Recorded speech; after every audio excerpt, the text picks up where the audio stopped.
ह्या भागामध्ये पाण्याचा अत्यंत बिकट परिस्थिती या ठिकाणी निर्माण झालेली आहे। अनेक वर्षे आम्ही संघर्ष पाण्यासाठी करत आहोत। त्याचप्रमाणे ह्या भागामध्ये सुलभ शौचालय असेल, ड्रेनेज लाईन असेल, चेंबर्स असतील, नादुरुस्त आहेत। अनेक वर्षापासून त्यासाठी आम्ही सर्व नागरिक या ठिकाणी संघर्ष करत आहेत।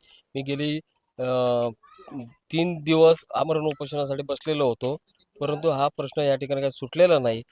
त्याचप्रमाणे या ठिकाणी गल्लीबोळामधले सर्व रस्ते खराब झालेले आहेत। अनेक प्रश्न या ठिकाणी निर्माण झाले आहेत। आमच्या महिलांच्या आरोग्याचा प्रश्न निर्माण झालेला आहे। ही सर्व बकाल अवस्था त्या प्रशासन आणि पूर्वी जे प्रतिनिधी होते यांच्यामुळे या ठिकाणी झालेली आहे, असा आमचा त्यांच्यावर आरोप आहे।